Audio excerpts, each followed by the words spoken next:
Halo manja-manjaku, apa kabarnya? Sehat? Sama doi gimana? Semakin manja? Atau semakin menjadi-jadi? Oke, sorry. Kali ini kita akan merangkum sebuah film berjudul Police Story. Film ini diperankan oleh kawan SD ayahku dulu, Bapak Jackie Chan, keturunan Hong Kong. Ya, karena dia orang Hong Kong, namanya Jackie Chan. Coba kalau orang India, pasti namanya Jackie Chan. Oke, sorry lagi. Film ini menceritakan tentang seorang polisi yang balas dendam akan kematian tim sekaligus sahabatnya yang dilakukan oleh sekelompok penjahat yang begitu sangat membenci kepada polisi. Bahkan, saking bencinya mereka kepada polisi, sampai-sampai polisi tidur yang ada di jalan pun mereka tabrak dengan paksa. Tragis sekali. Bagaimana? Anda penasaran? Inilah dia, Police Story.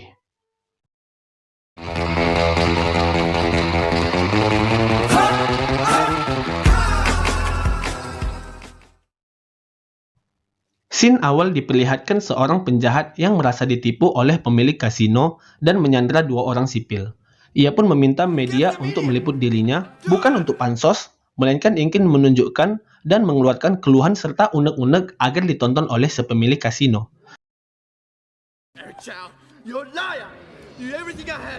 Namun ternyata, sang kameramen tak lain dan tak bukan adalah Inspektur Chen, dan terjadi sedikit perkelahian di sana.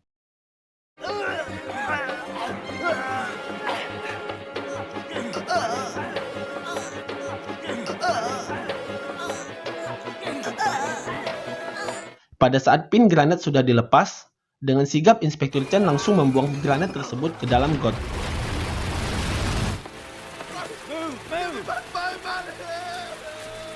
Dan terlihat, ketika telah selesai, ada seorang warga yang mengucapkan terima kasih kepada Inspektur Chen yang ternyata dia adalah si pemilik kasino. Wanjay, gara-gara si botak Inspektur Chen tertembak, weh.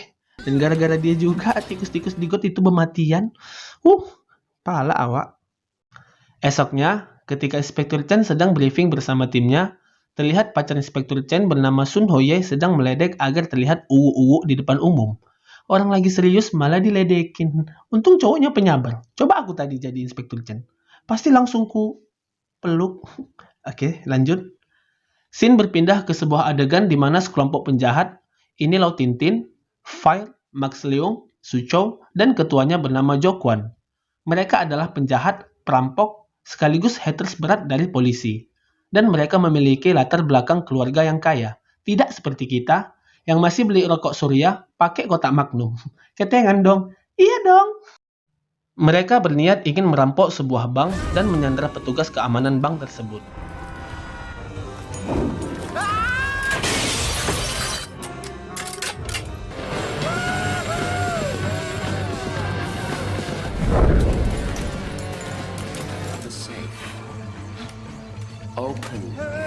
Dan ketika mereka berhasil membobol bunker, Jo Kwon menyuruh si petugas keamanan untuk menghubungi polisi dan membuat si petugas keamanan bingung. Loh kok di mana-mana nih ya, penjahat pasti menghindari kejaran polisi. Lah ini malah ngundang polisi. Udah kayak di film-film aja. Ketika polisi datang, mereka langsung menembak para polisi dengan tujuan hanya untuk meluapkan rasa kebencian mereka terhadap polisi, sambil merekam kejadian tersebut untuk dijadikan instastory di IG.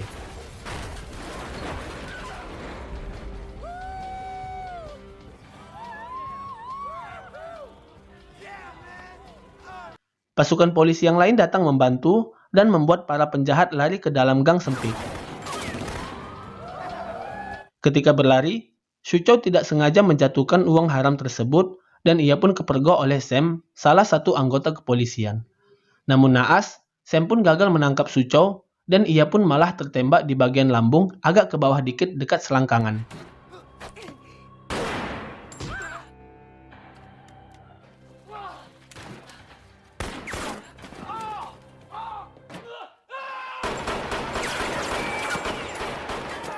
Berita perampokan bank itu pun seketika langsung viral dan menyebar di berbagai media. Chen pun angkat bicara mengenai perampokan dan timnya yang tertembak. Inspektur Chen mengatakan, mereka hanyalah sekelompok penjahat amatir, lemah, kampungan, sok jago, katak dalam tampurung, bagai pinang di belah dua, tak ada gading yang tak retak. Kebenaran akan menang mutlak. dan ia hanya membutuhkan waktu hanya 3 jam untuk menangkap komplotan penjahat tersebut. Mendengar hal ini, sontak membuat Jo Kwon dan yang lainnya emosi sekaligus benci yang mendalam kepada polisi, terutama kepada Inspektur Chen. Malamnya, Inspektur Chen bersama rekan-rekannya mulai melakukan operasi penangkapan di dalam markas milik penjahat tersebut. Terlihat rekan-rekan Inspektur Chen sedang bercanda dan menganggap masalah ini dengan sebelah mata. Merasa ini dapat diselesaikan dengan mudah, cepat, dan efisien. Di saat operasi dimulai, ternyata justru merekalah yang dipermainkan oleh para penjahat tersebut.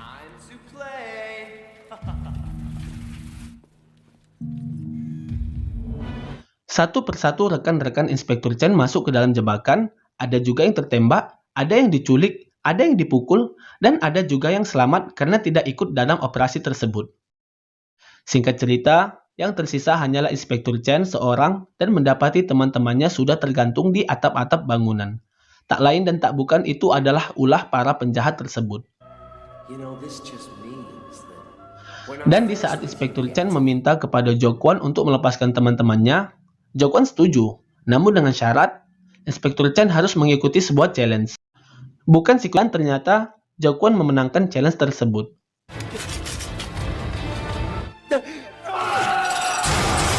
Saat masuk challenge kedua, yaitu berkelahi dengan taruhan dua temannya. Lagi-lagi Inspektur Chen kalah.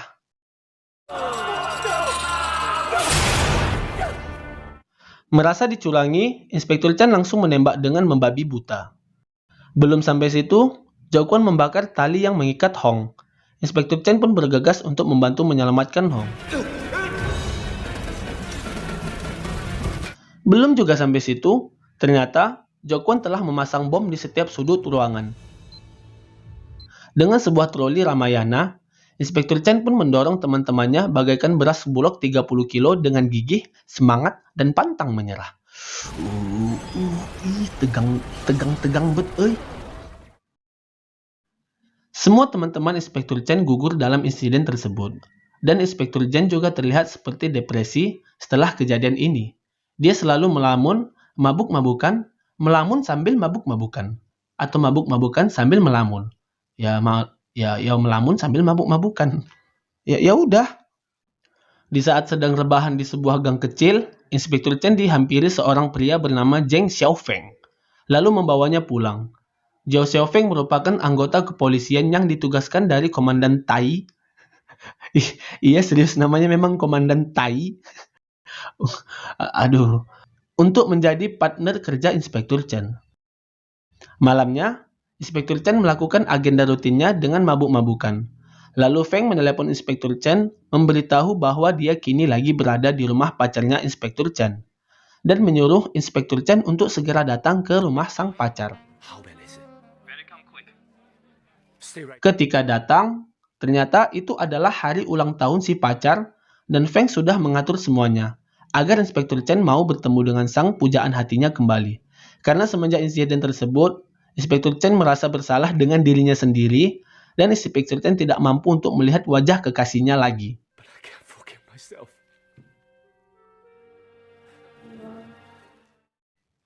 Singkat cerita, ketika berjalan bersama Feng, tiba-tiba ada dua orang maling yang mencuri tas seorang wanita. Feng langsung menghajar dua pemuda tersebut, dan di saat salah satu dari mereka ingin kabur, Inspektur Chen langsung menangkap dan mengikat si maling tersebut layaknya sebuah paketan online.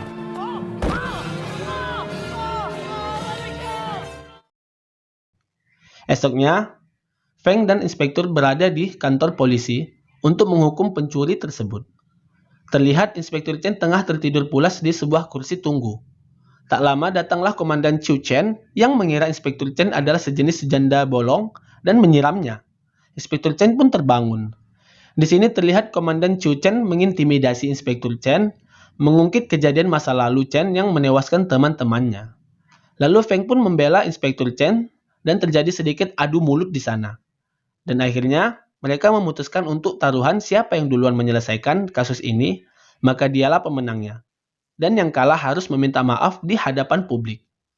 Semacam klarifikasi kayak sekarang artis itu. Oke, lanjut. Gitu.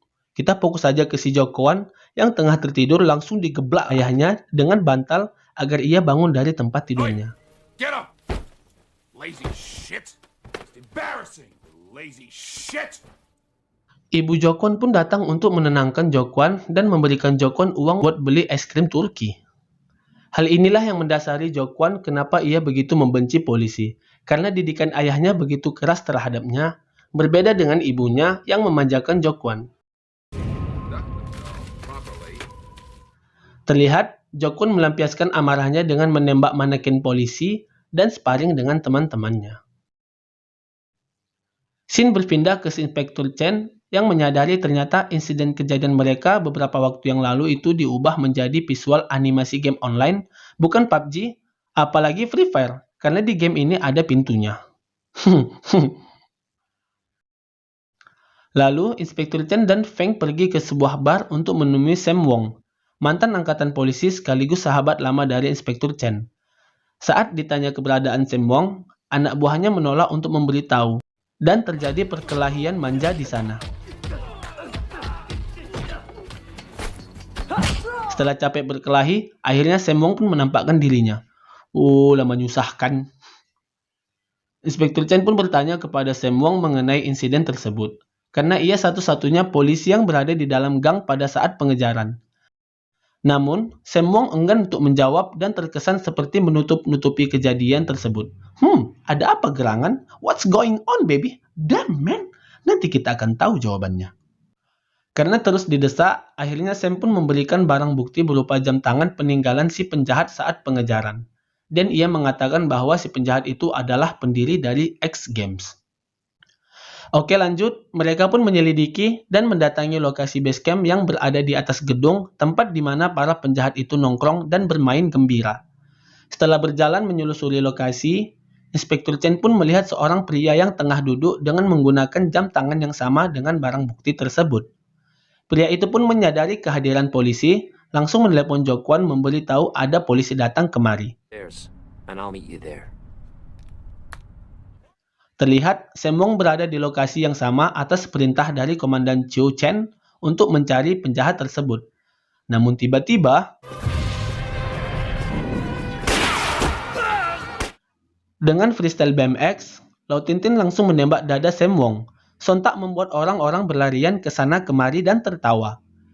Di saat sekarat, Sam Wong lalu menceritakan kisah sebenarnya di mana ia telah mengambil uang hasil rampokan si penjahat tersebut buat bayar hutang, bermain judi, dan membeli jasa penambah followers Instagram.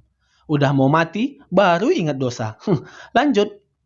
Inspektur Chen dan Feng pun mengejar penjahat tersebut. Nah, di adegan ini Jackie Chan tidak menggunakan jasa penambah follower. Maksudnya jasa stuntman. Dan memang kita ketahui Jackie Chan tidak pernah menggunakan jasa stuntman sekalipun, walaupun adegan berbahaya. Bahkan ya, pembuatan film Jackie Chan pun pernah ditunda selama 3 bulan karena ia mengalami patah tulang di bagian tulangnya. Ya iya dong. Dan berobat di dukun patah setempat.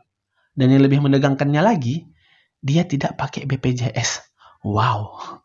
Oke, lanjut lagi. Saat ingin tertangkap, Lau Tintin menembak sebuah bus agar mengalihkan Inspektur Chen, dan mau nggak mau Inspektur Chen pun harus menyelamatkan bus tersebut.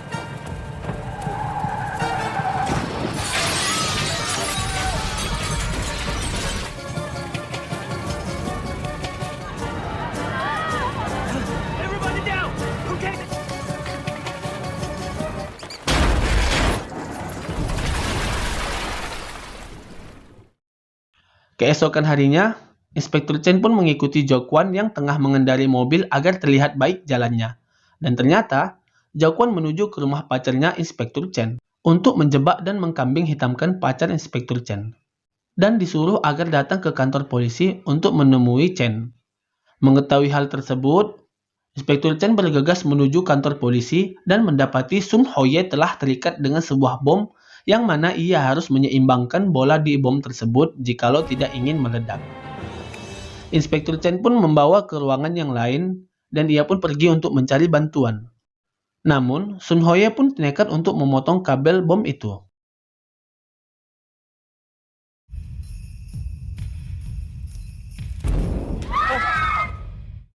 Beruntung, waktunya berhenti. Tapi ternyata, pelatuk sebenarnya berada di baju Sun Hoye yang ia tidak sengaja membuat pelatuknya lepas dan mengaktifkan bom itu kembali. Bom, bukan bon.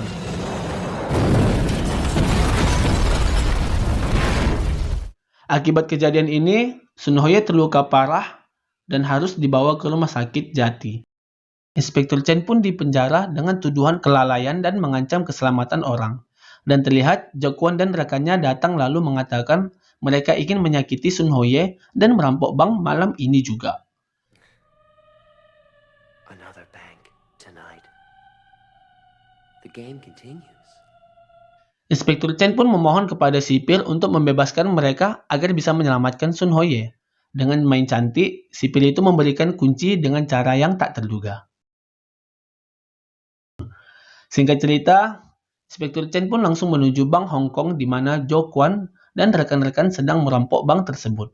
Tanpa disangka, orang tua dari penjahat itu pun dipanggil ke TKP, membuat para penjahat tersebut panik. Jumpa lawan kamu kan? Orang tua kalian gak perlu pakai tembak untuk mengajar kalian, bos. Cukup pakai sendal aja, don kalian kan? Rasain. Max yang kabur diam-diam akibat ada orang tuanya di situ, ditambah oleh Jo Kwon, sontak membuat orang lain panik dan berlari. Terjadi baku tembak di antara polisi dan penjahat di sana. Scene berpindah ke Inspektur Chen yang berduel dengan Lau Tintin untuk ronde kedua, dan kali ini Inspektur Chen mampu memenangkan duel tersebut.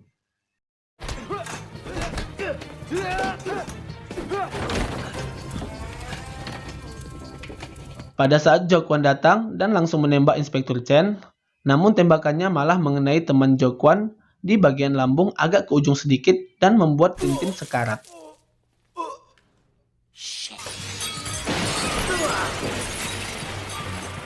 Tak lama, polisi datang ke lokasi tersebut. Inspektur Chen memberitahu bahwa ada korban tembakan yang mana itu adalah Lau Tintin, seorang penjahat yang berduel dengannya barusan. Dan terlihat Tintin sedang mengarahkan pistol ke Inspektur Chen. Namun ia mengurungkan niat untuk menembak Inspektur Chen, karena mendengar Inspektur Chen meminta tolong untuk menyelamatkan nyawanya. Terharu gitu. Ada juga lah sisi baikmu kan Tintin. Oh lah Tintin. Oke lanjut. Inspektur Chen pun mengejar Jo Kwon sampai ke atap gedung dan melihat Jo Kwon tengah menyandera Feng di sana. Lalu Inspektur Chen pun mengatakan, kau sebenarnya nggak benci sama polisi, tapi kau benci sama ayahmu, yang tiap membangunkan kau pakai geplakan bantal. Iya kan? Iya kan? You don't know! Your friends... Mendengar itu, Jo Kwon pun emosi dan mengajak Inspektur Chen melakukan challenge seperti dulu, yaitu unboxing pistol, dengan Feng yang menjadi taruhannya. Oh yeah.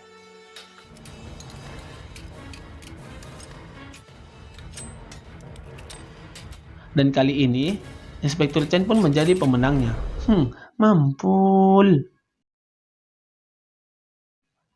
Tak lama, para anggota polisi pun tiba di lokasi dan ayah si Jo Kwon juga datang ke sana. Lalu terlihat dari kejauhan sudah mengamuk-ngamuk memarahi Jo Kwon. Jo Kwon yang kesal dengan ayahnya terlihat mengarahkan dan menodongkan pistol tidak berpeluru ke arah Inspektur Chen. Namun dengan sigap, sniper pun menembak Jo Kwon karena menganggap itu adalah ancaman. Lalu Jo Kwon menodongkan pistol ke ayahnya sendiri. Dan dengan sigap, sniper pun menembak Jo Kwon karena menganggap itu sebagai ancaman. Kayak pernah dengar kata-kata barusan.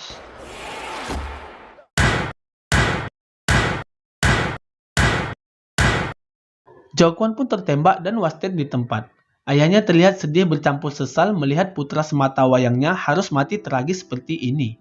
Di saat Jo Kwon nangis gini, aku kayak iba gitu sama anak ini. Kasihan gitu loh, akibat kekerasan dari ayahnya, makanya anaknya kayak gitu ya bu ya. Jadi sekarang kayak pindah gitu geramnya yang ayahnya sekarang ya. Dah bapak, kenapa lah keras-keras kali kau lah sama anak muda pak? Melihat talinya yang lepas dari kaki Jo Kwon, Inspektur Chen pun langsung bergegas menolong Feng. Dan beruntung mereka berdua dapat selamat tanpa luka sedikit pun.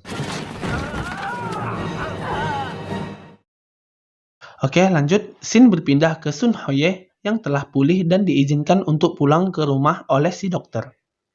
Dan di saat berjalan naik eskalator, ternyata Inspektur Chen dan rekan-rekan memberikan surprise dan melamar Sun Hoye di saat itu juga.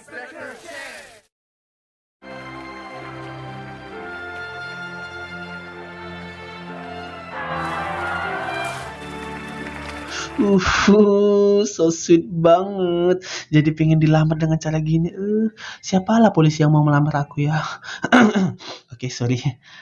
Di akhir film, ada scene tambahan mengenai asal-usul Feng, yang mana ia adalah anak yang pernah Inspektur Chen selamatkan karena ayahnya tewas tertabrak mobil setelah ketahuan mencuri makanan demi perut si Feng. Dan jaket parka yang selama ini Feng kenakan merupakan jaket Inspektur Chen yang ia gunakan untuk menutupi mayat tersebut.